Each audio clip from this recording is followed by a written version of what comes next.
Just start.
Welcome, everybody. The time is now 2 minutes past 10, so I suggest we get started.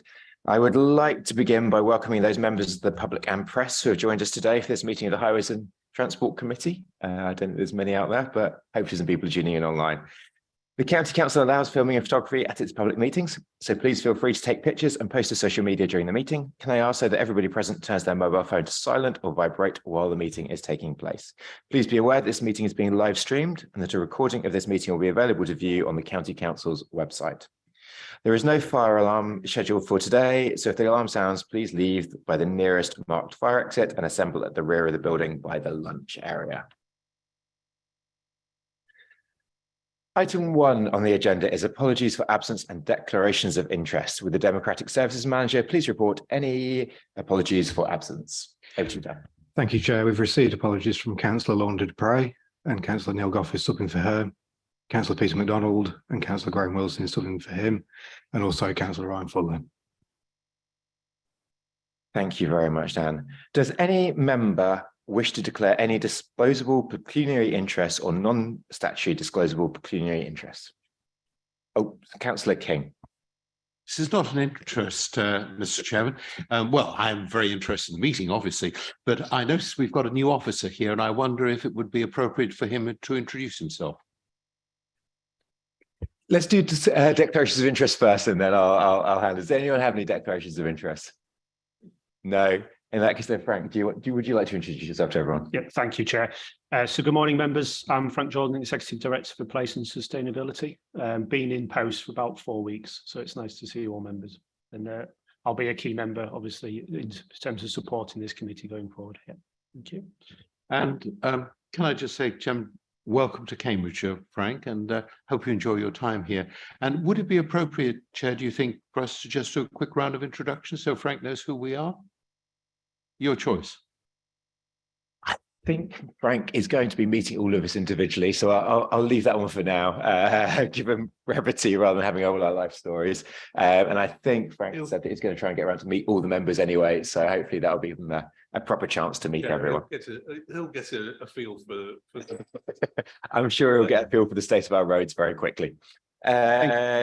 Okay, let's move on then. So the first thing we've got is we are being asked to approve the minutes of the Highways and Transport Committee meeting on the 7th of March 2023 as an accurate record, that very long meeting. If any member does not agree with the minutes of the meeting, please could you raise your hand now? Councillor Sharp. Thank you, Chair. I've got a number of points, but about three items. But I was looking through this a couple of days ago, but I spotted this morning there are amended minutes on the I don't know when those went on. It would Friday, because I downloaded it before Friday and obviously hadn't spotted there were amended minutes. So it's actually sorted out two of the comments I had, because certainly in terms of the original minutes did not have the correct voting for both the amendment and the substantive motion. It actually missed the substitutes. It missed Councillor Goff and then Councillor Corney and Councillor Howell on our side. So thank you that got amended. But then going on to my comments, we're missing off the attendance list Councillor Steve Corney. He's still not on the amended minutes. And if we look at apologies for absence, Councillor Dupre was absent and Councillor Neil Goff substituted. That's recorded on the minutes. But the apologies and substitutes for the Conservative side are not there. So for Councillor Corney and Councillor Howell. Happy to take that down. Yeah. Can you make sure those are updated? Thank you. And then moving on from that, we go to and I don't know how we would record this, but we go on to the debate on 131 on the permanent traffic regulation order. It mentions in the third bullet point about the amendment, but it doesn't actually mention what the amendment was. It doesn't actually mention that obviously I moved an amendment. I don't know. I'm looking to officers as to how we would normally minute that, but for a reader of the minutes, or they would think, oh, what amendment was that? Because it doesn't appear. I have to admit, I don't actually know how we normally record those. That's my question. But, I know it's obviously published with the meeting, but if a member of the public read these minutes cold, they would think, oh, what's the amendment? Because it doesn't mention it, what it actually was. Dan, can I hold over to you? Just so I don't know how we normally Sorry, do it's a that. fair point. Actually, I'll add the amendment in. It's because it's published on the internet on the page, Okay. but I'll make it clearer in a minute. Okay, fine. Happy to take that. Yeah. And then the final thing, and again, it's just for, well, I suppose clarification is, I know you, Chair, made some comments during the debate about the how the blue badge holders would operate. I noticed the minutes are now sort of they've been clarified. So what's factually here is correct in that it mentions what you actually said, but obviously it's clarified it. So yeah, I just wanted to point that out. Yeah. Okay, happy with that. Yeah. Councillor, That's my comments. Yeah. No problem. Thank you, Councillor Sharp. Councillor Maguire. Thank you, Chair. Without prolonging the discussion on the accuracy of the minutes, I do want to pick up the point that Councillor Sharp has already made, and I appreciate that Dan's indicated it'll change it. But I think the problem you've got with 131, it's almost as if there's a whole chunk missing, because what that is referring to is, for those of you who've got it in front of you, can actually say it that in the introduction on 131, and it ends up saying, well, now consider the objections registered against the TRO received through the statutory process. And that's what the bullet points cover. And then on the third one, as Councillor Sharp's already pointed out, it says, commented that when assessing the amendment, we have now gone on to a completely different thing. 1 minute we're looking at the objections to the TRO. At some point, it should have been a separate, what I'm suggesting, it should have been a separate paragraph saying an amendment was proposed to the recommendations. It should give the details of what the amendment is and the fact that it was subsequently voted on and lost, debate. But it's as if it's a whole chunks missing. I don't know if Dan wants to pick that up, but it's, I can get the message. One is about the objections to the TRO. We've moved on from that onto a separate subject, was the proposed amendment. That makes sense. Yeah, I think as I said before, I'll make it clearer in the debate. Yeah. The point I'm making, Chairman, is we do have to get this, and I'm assuming you would have seen the minutes before they went public, but it is important because this is a public document and it is totally misleading. Very happy to say that, Councillor Maguire, that we just clarify where the amendment was and what the amendment was and which points are taken on that. I'm very happy to say that. Councillor King. Thank you, Chair. My concern is about this blue badge business. And I'm not sure how or whether we should record this. You do, if I may say so, a very good job chairing this, and I think generally we don't allow politics to intrude into this meeting, which is the way it should be. And so I'm not making a political point here, but I think that the fact that we were assured that blue badge holders, that their carers would be able to use their blue badges to access the area that's going to be closed, could have had an influence on the vote. And that does worry me because, we are a decision-making body, and I'm just not sure how robust our decision is, given the fact that we at least partly base that upon incorrect information. So I'm not sure how that can be recorded or whether it should be recorded in the minutes, but I am very unhappy that that was the information given to us, and that's what we voted on. So I leave that for you to comment on, and for Dan perhaps as well, Chair. Thank you, Councillor King. So I don't want to get into that too much at this point. We might have an incoming legal action on that one, so I don't think it would be too much for us to comment now. That will obviously be investigated at that point. I've been assured by Democratic Services that it was correct and that they are happy with the decision that was made, taken on many different factors at the same time as part of that. We're obviously also now in the pre-election period, and this is a very political subject. So I think we probably do need to be very careful about not reopening that now while we are in purdah. But I'm sure there will be review coming up.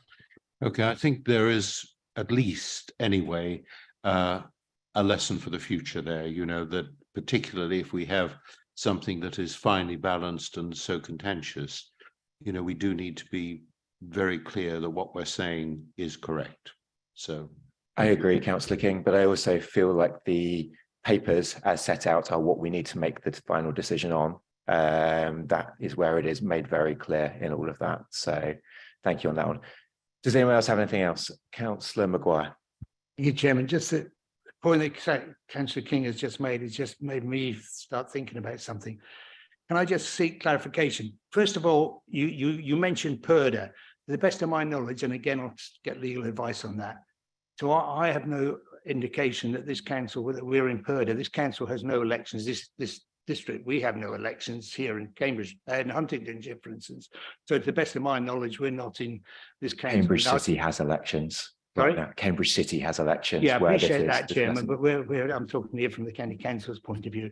So notwithstanding anything, and I don't think what I'm about to say has any impact, but certainly there was controversy, and I think this is what you might have been hinting at, as to whether or not a decision was made with regard to the Mill Road potential closure or not, or opening or whatever.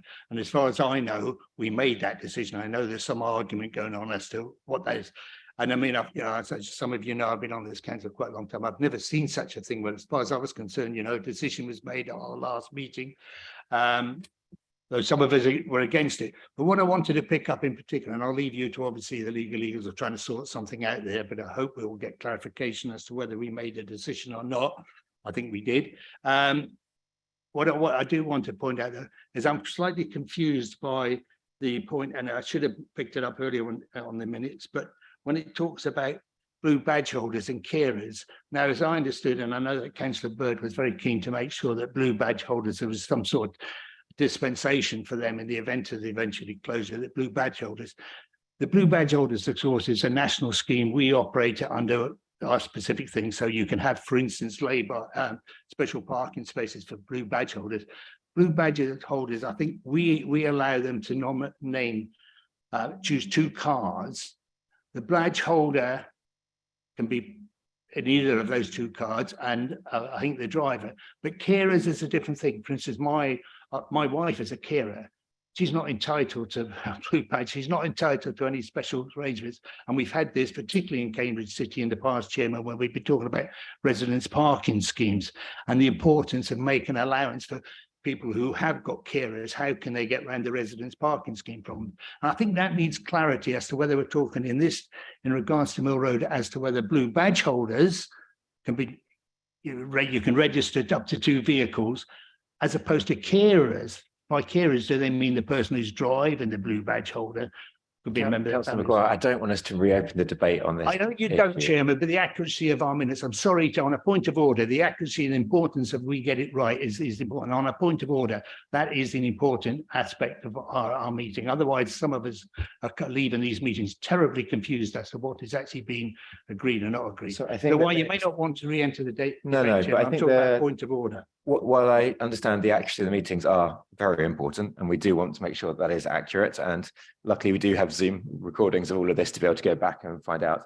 But it was, I think the minutes there are accurate in that it does talk about blue badge holders, and that was the point there. It was blue badge holders, and the blue badge is a national scheme.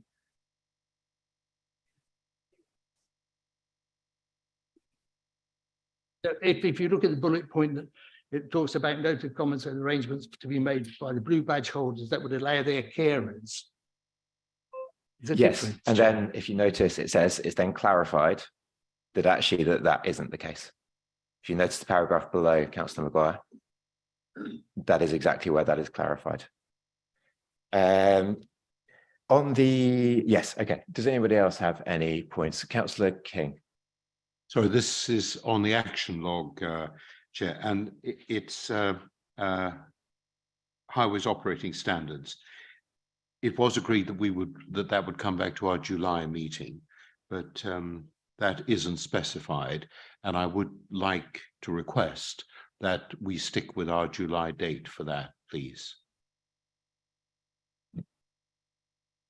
Councillor King, sorry, which one was that again? That was the... It's on the action log, agenda item number 2. Highways operating standards. John Munslow, member briefing to be organised on GAST on how it is being used to undertake asset condition surveys. And that was coming to our July meeting. And I would like to ensure that it does, please, if possible. Thank you. So I believe that was it. I'm going to hand over to Sue Proctor. Sorry, Councillor King, we took that forward as being a briefing session, which could be more than H&T potentially, rather than it being a committee item. So it would be outside of the committee cycle. So we've got more flexibility about when we actually arrange that. rather than it being a for information committee item. It was the request from Councillor MacDonald, wasn't it, that he asked for that? I can't remember who requested it, but we did agree as a committee that we would do that. But if a briefing session is going to do the job, I'm happy with that. But we don't want to lose sight of that, and we don't want to lose sight of getting it up and running ASAP. Thank you. I can assure you as well, Councillor King, that it is up and running and that we are using it already, and it is a very good tool. So thank you very much on that one. Councillor Hay, did you want to come? Thank you. I just wanted to put on record that I had given my apologies and I wasn't mentioned in the minutes as having done so. Happy to take that, Councillor Hay. Nice simple one there. Councillor Bird. Thank you, Chair. I won't say too much, but I have to agree that we allowed 2 cars with blue badges for the blue badge holder, so she could have husband or daughter, whatever, take them out. It was the carers bit that I was very concerned about, because carers can't use a blue badge unless the disabled person's in the car. So that was my concern on the minutes. Thank you, Councillor Bird. Councillor Milnes, did you want to come in, or is that no? Okay. Do we have any other questions or comments on the minutes? Councillor King again. Yes, this is hopefully a helpful suggestion, Chair. I totally share Councillor Bird's concerns about access for carers. Is this on the minutes, Councillor King, or is this a point going back to the debate? Because we are on the minutes right now. It's sort of on the minutes. But sort of on the minutes or actually on the minutes? I should be very brief. It's on the minutes. Could I request, in view of the slight confusion at the meeting, which is reflected in the minutes, that when the scheme is designed, that provision is made for access for carers? And then I think that will take care of our concerns and correct something that was incorrect. Councillor King, we have voted on a set of proposals as they are. So this is not on the minutes right now. We are on the minutes of the meeting. We are not trying to redesign what we actually voted for. You can't blame me for trying. You will always try, Councillor King. I know that, and I appreciate that. Does anybody else have anything on the minutes of the meeting? No. In that case, then, subject to those amendments by Dan,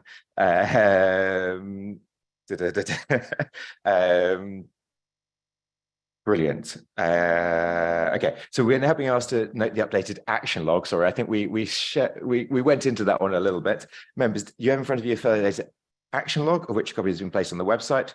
Does any member have anything on the action log? No. Okay. Brilliant. In that case, then I will take those as a fair and accurate record, subject to the amendments that Dan has making. Okay, item 3 on the agenda, moving onwards, is petitions and public questions. We've received a petition entitled Save Spinney and St Bede's Kids' Lungs and Limbs. The petition has received 78 signatures and therefore has been passed the threshold for presentation to the committee. I will now ask the petitioner, Mr. Charles Burrows, to present the petition via Zoom. Mr. Burrows, thank you very much for joining us and for your petition. You now have 3 minutes. Please do go ahead. Hi, everyone. Good morning. Thanks for this 3 minutes. I'm sure you hear this sort of thing a lot of the time, and I realise it's probably quite a minor issue in the big scheme of things. However, I'm sure we all know, traffic is increasing around Cambridge, volume of traffic, and this particular one concerns an access route in from the northeast into Cambridge along Cherry Hinton High Street, which I'm sure you're all aware of, and Mill End Road, which runs parallel in a kind of horseshoe shape just to the west of it, but joining it at the north and south points. When the high street gets blocked up on rush hour mornings, people see that the high street is blocked and they turn off right onto Chelwood/Mill End Road, and knowing that the mini roundabout at the south end of Mill End Road will give them priority access over the high street traffic. And so they either, if Mill End Road is clear, they speed round Mill End Road, or if enough people do it, which they have on many occasions, which I've observed over the last year or two, the traffic gets backed up. So in one case, the safety is affected by speeding and a higher volume of cars at that time of morning when many children are using that to get to the Spinney and St Bede's school. Or if the traffic is stationary, it reduces visibility and safety in that way. I've got pictures if anyone wants to see, or I've got 1 or 2 pictures of the traffic just queued up on Mill End Road, but I'm sure you can imagine what it's like. I've suggested a solution in my petition, and that is a sign similar to the sign on the junction of Birdwood Road and Walpole Road outside St Bede's School, which is a term time weekday 8 to 9 a.m. access only sign. So in that instance, only cars or vans or traffic that wanted to access, I'm sure you understand these signs, and that would be at the north mini roundabout of the Chelwood Road and High Street Junction to stop users from turning off onto Mill End Road and using that. I figure that that's a light touch suggestion. There are probably a lot more ways that this could be changed or solved, but that's just one. It doesn't affect the road in the evening. It's only in the morning. It's only when they're coming southbound and knowing that they can turn off at southbound to get priority over the high street. There we go, 78 signatures. It's only a small local area that it was really appealing to children and families in that area. So that's probably why it didn't get more. But yeah, it seems quite a simple one to solve on paper. Thank you very much, Mr. Burrows. I'm sure you're aware of just how much we want to solve all of these issues. There are so many of them around the city about trying to protect our children, going around things. Just for members, this is a petition, so there is no debate on this matter. But if any members would like to ask any questions of clarification of Mr. Burrows, please let me know now. Councillor Sharp. Thank you, Chair. Just one question really, reading it, and I don't know the side road you're talking about. I do know Cherry Hinton High Street, although fortunately I don't have to go through it in the morning rush hour. But you mentioned on your mock-up sign, which I've seen, that you're looking at term time only. So presumably it's still an issue outside of term time, but is it true to say the traffic's not so bad, or is it still a problem, an issue 52 weeks of the year? It's an issue every weekday morning, but I'm thinking in terms of, because from my experience in the private sector, I'm making big changes and the complexity around changes. I'm thinking how could we have a light touch solution that doesn't affect traffic outside of the goal that you're trying to achieve, which is not preventing that traffic clashing with school children on their way to school mainly. So yeah, it's term time, and I'm using the model which is Walpole Road, Birdwood Road, St Bede's, and that's under trial, I think, at the moment. Thank you very much. Do any other members have any questions? I did just have one question myself to Mr. Rose. Have you contacted your county councillor to ask to be put forward as a local highways improvement bid? Yes, I have, and it has, and yeah, I should have added that. I've got the details here. Councillor Bryony Goodliff, and she submitted a local highways improvement bid for Mill End Road to look at how we can make it safer for walkers and cyclists in response to an original query I made with her about this before I did the submission about a year ago. Yeah, to address the rat running, which is getting much worse. So I think we all acknowledge that the rat running is getting a lot worse, and with the housing development just north of Cherry Hinton, it's only going one way. Brilliant. Thank you very much for that. It does sound like a very good electorate. Sorry, Councillor Shaler. Very quick one. I forget the timing when the road user hierarchy is finalised, and that may have an impact here as well. I don't know if Suprapta, do you know when that is coming to fruition? I don't know when it's coming to fruition, but I know it's running at the moment. Thank you very much, Mr. Burrows. I'm really glad to hear that you've submitted it via an LHI bid as well. You will get a written response to your petition within 10 working days of the meeting, but thank you very much for coming along and addressing the meeting. Brilliant. Yeah, very Okay, welcome. Thanks for having me. Cheers. No Bye. problem. Thank you. Members, moving forward, item 4. We'll turn to the substantive item on the agenda, the Park and Ride Guided Busway Grounds Maintenance Contract Review. Campbell Rossbane, Bus Operations and Facilities Manager, will take us through the report.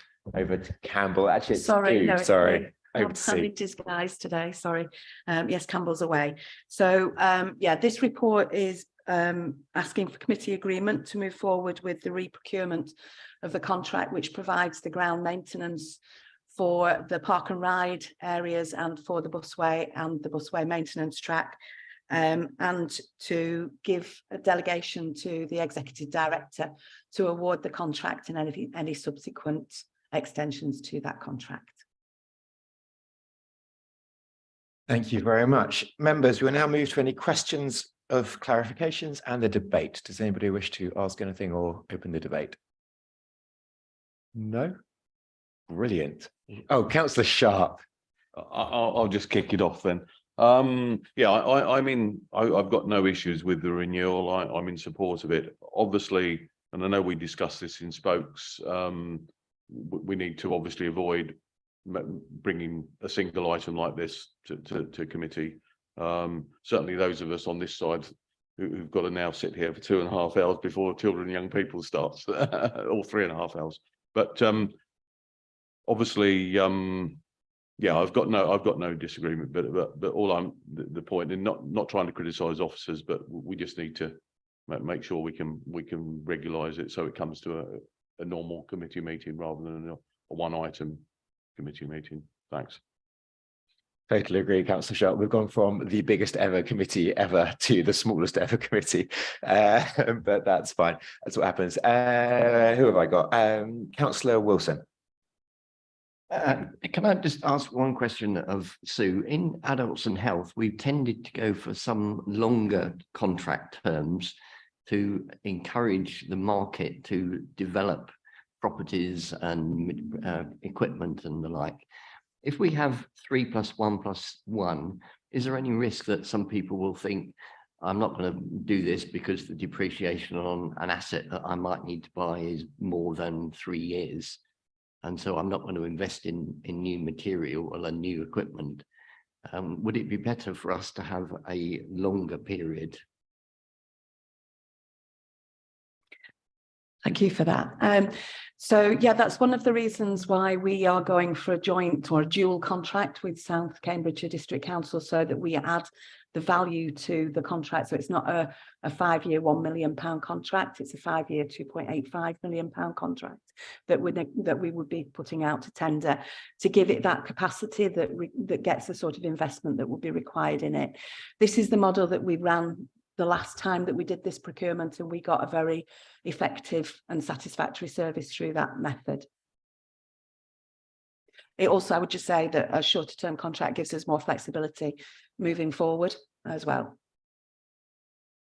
Thank you very much, Sue. Do any other members have any questions or comments? No? In that case, then can we move to the vote? The committee is asked to agree to the re-procurement of the grounds maintenance contract as outlined within the report, delegate responsibility for awarding the contract and executing the contract for the provision of the grounds maintenance service and any extension periods to the contract to the Executive Director of Place and Sustainability in consultation with the Chair and Vice Chair of Highways and Transport Committee. Can I take that by affirmation that we all agree there? Brilliant. That was nice and easy. Okay, the final item on today's agenda is the committee agenda plan and appointments. The Democratic Services Manager will take us through the agenda plan. Dan. Nothing from me, Chair. Are there any comments or questions from the committee? Councillor Sharp. Thank you, Chair. Just one comment from me, and I know I think David Allett's on leave, but certainly when I emailed him last week. But at the last meeting, I raised a point about the 40 mile an hour issue and motions, that went to full council by Councillor Goldsack about a year ago. And David, from my recollection, did say that he was bringing a paper to the July meeting, and it's not on the agenda log. So I just wanted to make sure that we do include that that paper on there. I do remember that myself. So Yeah. happy to take that away. Yeah, thank you. Anybody, any more? Councillor Bird. Thank you, Chair. I don't know if we can add something on for another agenda. Potholes, milestones, it's really bad. And I think we should really have a paper come to the committee sometime. Thank you, Councillor Bird. Now, I always correct Councillor King on this one and say that it be taken through spokes. So given that your spokesperson is sitting next to you, I'm sure he can helpfully raise that, and that there might be something that comes forward on that. I know we are all currently experiencing the problems of potholes that we've had over the years and the huge spate that we have at the moment. I can assure members that there is an awful lot of work being done at the moment. John isn't here today, but we are fixing well over 1,000 a week at the moment. We have extra dragon patches on the go right now to try and close up. We have extra work gangs on the go trying to close up as many as possible. It is a huge issue, not just for us. If you look at the stats around the country, Essex seems to be doing even worse than us at the moment. It's a big issue that's come through years and decades of underinvestment in our highways, and it is something that I think concerns all of us within highways, making sure that our roads are still fit and safe for purpose. So it is a matter that we take very, very seriously, and I'm sure Sue will agree that we've had many meetings and many discussions about the current state of the roads and what we can do to do them. It is one of our administration's top priorities to get them into a safe and usable condition. So we do take that very seriously. Councillor Hay. I would like to back up what Councillor Bird has just said, but it's not just about the timeliness of filling in potholes, it's about the quality. Because so many of my residents are saying within a couple of months of them being filled in, because they've not been sealed properly, they're up again. And I had one particular instance where the road next to me had about 12 potholes, all marked up. The team came and done them, and for some inexplicable reason, one of them was left undone. Whether they run out of tarmac, I don't know, but some of them, instead of being flat on top, were already like that. Councillor Hay, to pick up on that one, something I have been raising as well. Don't worry, we are very much taking that very seriously. One of the key things that we are looking at now is changing some of our KPIs around the quality and making sure that they are correctly measured to make sure that we have good, accurate sampling, to make sure that we are making sure our roads are as safe as possible. We also, as a lot of the other councillors on your side will know, have a lot of work going on with the Highways Improvement Board and our pothole working groups to make sure that we are being as efficient as we possibly can in filling those and getting the best value for money, while also making everything as safe as we possibly can. I don't think there's anybody that disagrees with you that we have a long way to go on this one, but we are working as hard as we can on it. And sadly, John isn't here today to answer those, but yes, it is a very high priority of ours. So thank you very much. Does anybody else have anything? No. Oh, sorry, Councillor Shaler. Just given that John's not here, I have to add that our vulnerability to potholes often is about how much work we do the previous summer. And I know this was work that was begun in the previous administration, in fact, but that proactive work, and now we're using GEIST and various methods to find the data, to find those pre-pothole conditions, if you like. You cannot have a pothole unless there is a pre-existing problem. And it's finding that, and of course it's very dangerous and expensive to wait for the asset to fail and then do the reactive work. And a lot of the quality problems are that then we have to move very, very quickly to make things safe. We have that temporary pothole, but of course that's expensive because then the team has to come back and make it into a permanent repair. So I think as long as we keep in mind that kind of housework that doesn't get the same sort of attention, you know, we don't notice, but it's that preemptive work that goes on all the time that we really, really need to concentrate on. Thank you. Thank you very much, Councillor Shaler. Mac, Councillor. Chairman, I know we got outside of the agenda now, but and you've mentioned the point about go-through spokesman, but I think just wanted to pick up the points you've made and Councillor Shirley's made. And I mean, I fully support what you've said in terms of, you know, the problems that are being faced around the country and our efforts to try to deal with it. And some of us have had the benefit of joining the meetings that John Omsler has organised in terms of the potholes, looking at how we can look better at the use of the dragon patcher, the effectiveness of the dragon patcher versus other systems. And I did even suggest at one time that maybe we need to go back to the point that I think Councillor Shelley's making when we talk about asset management, not the system of this computerized, but the principle of asset management which was to be proactive rather than reactive to try to avoid this. Many of us know this, but I'm not sure, and I'm picking up the point that Councillor Bird made and trying to get it on the agenda, and some of us benefit from the Highways Improvement Board as well. But it'd be useful for this committee, I think, to get that broader understanding of what's been going on behind the background. So again, in terms of future agenda items, whether it's possible to have some sort of report so that all members of the public, members of the council, members of this committee in particular, are fully aware of what we're trying to do, what you're trying to do, what we can do collectively to try to address some of these issues, even if it means doing a comparison, as you've just done, with what other councils are doing. I mean, I've raised this point with, you know, those who are very proactive, the JCB system, for instance, and trying to point out why that's not always the most effective system. We know it, not everybody's aware of it. I think it would be useful because, again, I come back to my point, communicating with everybody is much more important than just some of us being aware. So just make that point where we've got the opportunity, Chairman.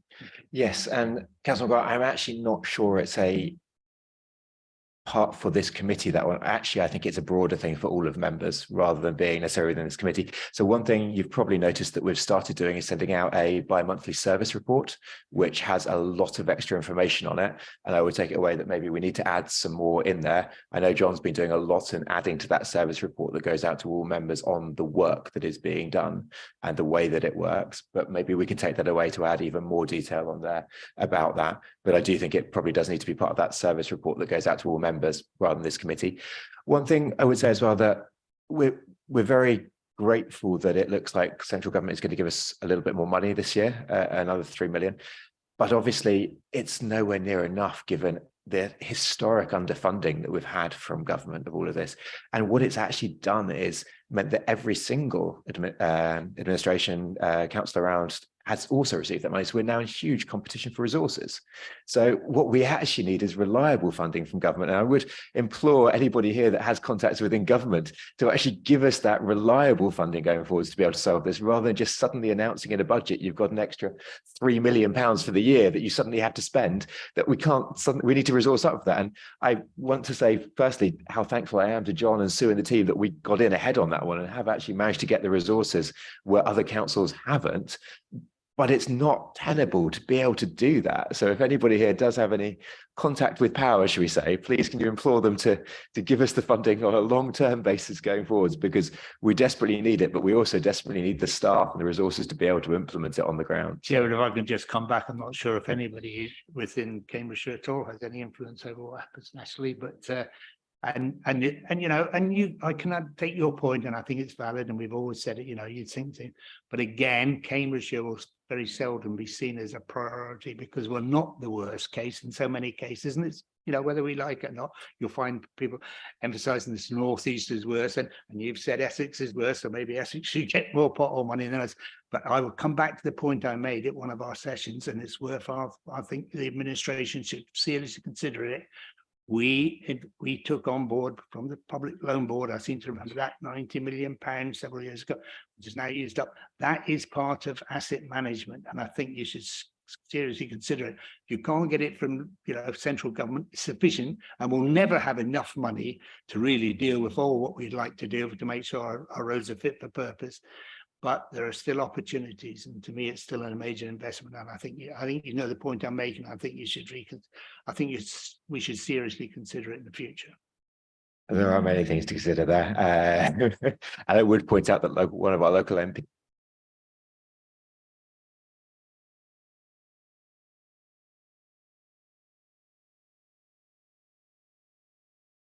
obviously realizes it's during PERDA, so I shouldn't be saying political things. One of our MPs is obviously commenting on the state of the roads that does have the power to release that funding. So I do hope that if he is watching this, he might be able to make representations in government for that one. I'm aware we have gone very off topic with this one though, but I'm also aware that potholes are so in vogue at the moment, unfortunately. Councillor King, do you have anything else? Well, it's just picking up the service report that you mentioned, Chair. And will that be available on the internet? So that service report is for members. So it's available to all members. It isn't a general public facing document, just due to the nature of some of the content. If we were to make it a general public facing document, we would probably need to be slightly more aware of some of the.